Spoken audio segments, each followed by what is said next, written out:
दोस्तों नमस्कार।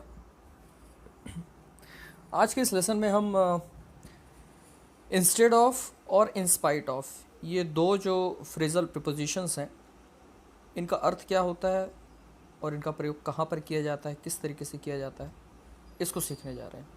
ये बहुत ही काम के दोनों शब्द हैं और इनका प्रयोग बहुत ज़्यादा किया जाता है, लेकिन आम तौर पे देखा हुआ है कि इनके समझ को लेकर थोड़ी सी लोगों में कन्फ्यूजन होता है और इसकी वजह से कई बार इनका प्रयोग करने में लोगों से गलतियां हो जाती हैं।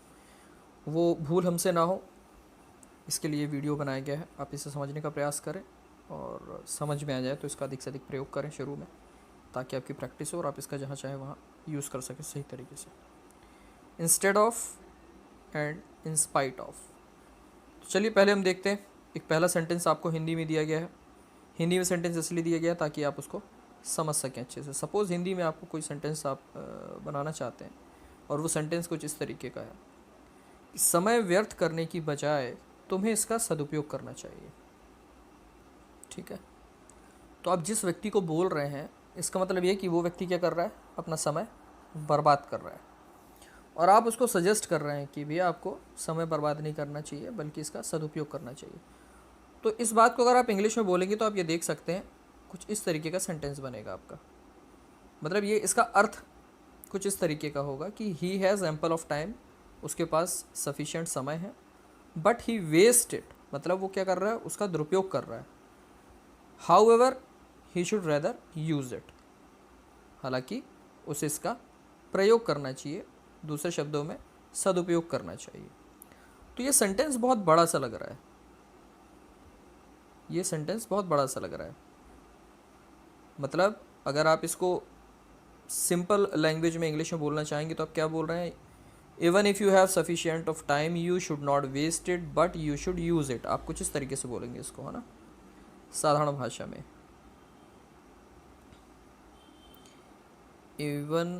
इवन इफ़ का अपन ने प्रयोग किया था लास्ट लेसन में। Even if you have sufficient time you should not waste but properly use it। अब इसी बात को अगर थोड़ी कम शब्दों में आपको कहना है तो आप इसमें एक फ्रेजल प्रीपोजिशन का प्रयोग करके इस बात को कह सकते हैं। वो क्या हो जाएगा, वो होगा instead of wasting time you should use it। तो ये जो आप फ्रेज देख रहे हैं इंस्टेड ऑफ, इसका मतलब होता है हिंदी में जिसे आप कहते हैं की बजाय, और जो भी वर्ब इसके बाद आती है आप देख सकते हैं वेस्ट के साथ आप क्या लगा रहे हैं, आईएनजी फॉर्म लगा रहे हैं। तो जिसके भी बजाय आप कह रहे हैं उसके साथ आप आईएनजी लगा के इस सेंटेंस को बना सकते हैं। Instead of wasting time you should use it. इसी प्रकार से कुछ और एग्जांपल देखते हैं। मैं इंग्लिश में ही सेंटेंस बनाऊंगा, आई होप कि आप उसका अर्थ समझ पाएंगे, उसको समझने की कोशिश करेंगे। Instead of skipping some lessons you should practice each one to get proper understanding of all the concepts। all right, instead of skipping, skip इसमें वर्ब है, उसके साथ हमने आईएनजी लगा दिया। तो इसका अर्थ क्या होगा, जैसे इस चैनल में मैंने बहुत सारे वीडियोस डाले हैं जो इंग्लिश लैंग्वेज को समझने से संबंधित है या इंग्लिश लैंग्वेज को सीखने से संबंधित है। तो हो सकता है कोई व्यक्ति ऐसा हो जो जंप कर रहा हो, कोई लेसन देख रहा हो, कुछ लेसन ना देख रहा हो, तो वहाँ पे आप उसको बोल सकते हैं कि भाई instead of skipping some lessons, मतलब कुछ लेसन्स को स्किप करने की बजाय या कुछ लेसन्स को छोड़ने की बजाय तुम्हें क्या करना चाहिए, you should practice each one, तुम्हें हर लेसन की प्रैक्टिस करनी चाहिए to get proper understanding of all the concepts, कि जितने भी कॉन्सेप्ट हैं उनको आप सही तरीके से समझ सकें, इसके लिए आपको कुछ लेसन्स को स्किप करने की बजाय सभी लेसन को आपको प्रैक्टिस करना चाहिए। एक एग्जांपल और देखते हैं। Instead of criticising others, we should try to set an example before them of an ideal person or behavior।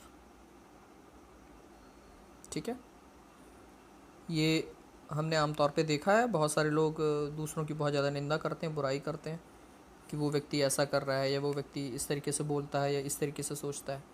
तो यहाँ पर हम अगर किसी को ऐसा सलाह देना चाहें, कोई व्यक्ति अगर किसी की बहुत ज़्यादा बुराई कर रहा है तो उसको हम आमतौर पे ये सलाह देते हैं कि भाई दूसरों की निंदा करने की बजाय आपको क्या करना चाहिए, आपको उनके समक्ष एक उदाहरण प्रस्तुत करना चाहिए। किस तरीके से? अपने अंदर जो वांटेड चेंजेस हैं वो ला के आप उनके सामने प्रस्तुत करो, अपना खुद का बिहेवियर, अपनी खुद की पर्सनालिटी कुछ इस तरीके की बनाओ कि वो आपसे सीख सके कि हाँ, एक आदर्श व्यक्ति को इस तरीके से होना चाहिए, एक अच्छे इंसान को इस तरीके से व्यवहार करना चाहिए। तो वो ज़्यादा इफ़ेक्टिव होगा बजाय इस चीज़ के कि आप उनको हमेशा क्रिटिसाइज़ करते रहें। तो इंस्टेड ऑफ क्रिटिसाइजिंग अदर्स, दूसरों को बुरा भला कहने की बजाय, दूसरों की निंदा करने की बजाय, दूसरों की बुराई करने की बजाय, तो आई होप आपको इंस्टेड ऑफ का अर्थ समझ में आ गया होगा, जो मैंने अभी आपको कुछ एग्जांपल्स दिए ऊपर से लेके अभी तक। तो चलिए अब अगले वाले सेगमेंट में चलते हैं। अब ये आप एक दूसरा सेंटेंस देख सकते हैं। मेहनत करने के बावजूद वो परीक्षा में फेल हो गया।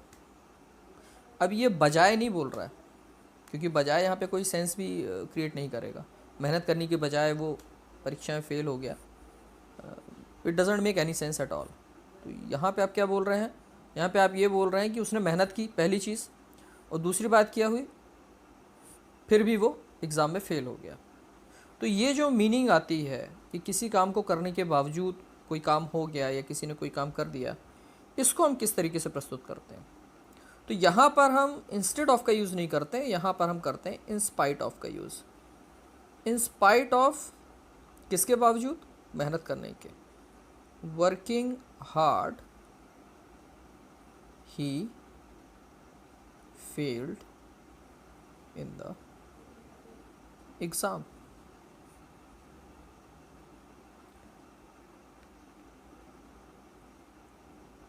in spite of,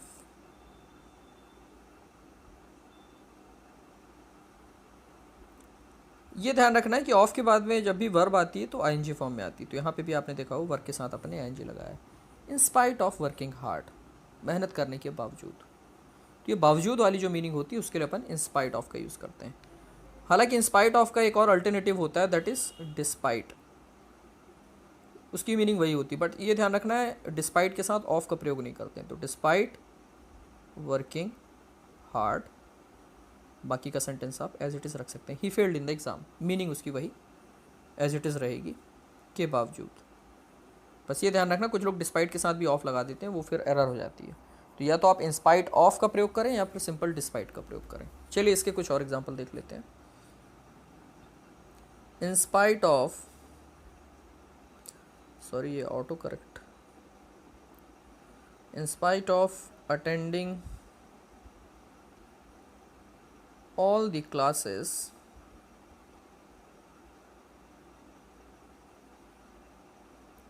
his attendance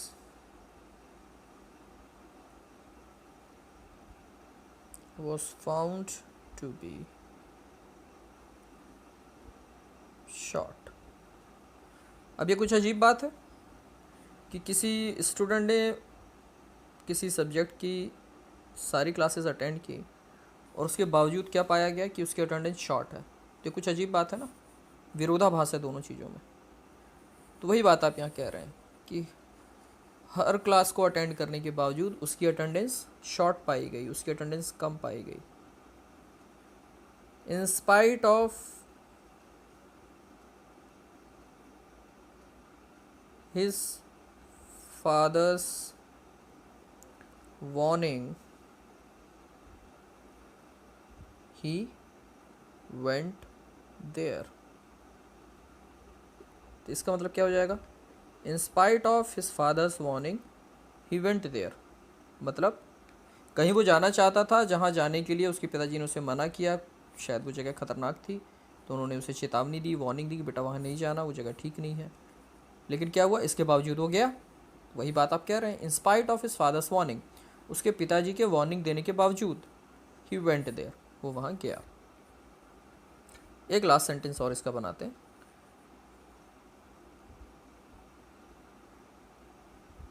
despite having an extremely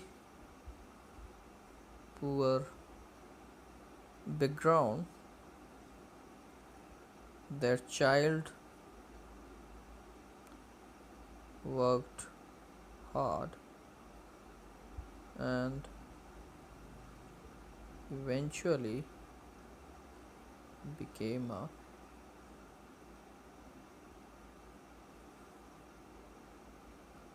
millionaire। इसको हमने डिस्पाइट का प्रयोग करके लिए बना लिया। यहाँ पे अपन चाहें तो इन स्पाइट ऑफ भी लिख सकते हैं। Despite having an extremely poor background, मतलब एक बहुत ही गरीब परिवार को बिलोंग करने के बावजूद, that child worked hard and eventually became a millionaire, उस बच्चे ने क्या किया? बहुत मेहनत की और अंततः क्या हुआ? वो एक मिलियनर बना, मतलब उसने सफलता अर्जित की। तो आज की इस वीडियो में मैंने आपको इंस्पाइट ऑफ और इंस्टेड ऑफ, इनके क्या अर्थ होते हैं और इनका किस तरीके से प्रयोग किया जाता है, इसके बारे में कुछ जानकारी देने की कोशिश की। आई होप आपको बातें समझ में आई होंगी। इसके लास्ट में बहुत छोटी सी मैंने एक्सरसाइज रखी है, ये आप देख सकते हैं, केवल 2 सेंटेंस हैं and I want you to understand them instantly अभी जब मैं आपसे बात कर रहा हूँ, और वो चीज़ समझ में आ जाए तो उसके बाद मैं चाहूँगा कि आप इस वीडियो के बाद कुछ ना कुछ सेंटेंस इसके ज़रूर बनाएं, क्योंकि आप समझ सकते हैं कि इसका प्रयोग हम कितना ज़्यादा करते हैं। पहला सेंटेंस आप देख सकते हैं, ये दोनों सेंटेंस लगभग एक जैसे ही हैं, थोड़ी सी अंतर है। Dash dash dash getting permission of his parents he did not go for picnic. तो यहाँ पे क्या आएगा? इन स्पाइट ऑफ या इंस्टेड ऑफ? ऑब्वियस सी बात है, आप क्या कहना चाहते हैं कि अपने पेरेंट्स की परमिशन मिलने के बावजूद वो पिकनिक के लिए नहीं गया। तो के बावजूद के लिए हम क्या यूज़ करते हैं? इन स्पाइट ऑफ। तो पहले में क्या जाएगा? In spite of. सेकंड में क्या बोल रहे हैं? Dash dash dash making false excuses to go for picnic he should have taken his parents permission for the same. मतलब बजाय झूठे बहाने बनाने के, किस चीज़ के लिए? पिकनिक में जाने के लिए।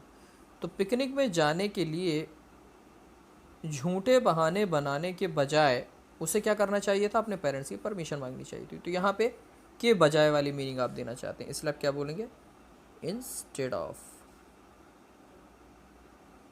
ठीक है, तो आज के लेसन में बस इतना ही, इंस्पाइट ऑफ और इंस्टेड ऑफ। आई होप आपको बातें समझ में आई होंगी और आप इनका भी यूज़ कर सकते हैं। In case you still have any doubt or confusion regarding either of these 2 words or phrases, please feel free to make your query visible to me under the comment box. I'll try to respond to them as early as possible. So see you soon with another lesson with some other interesting topic related to English language. Till then, take care. Bye bye.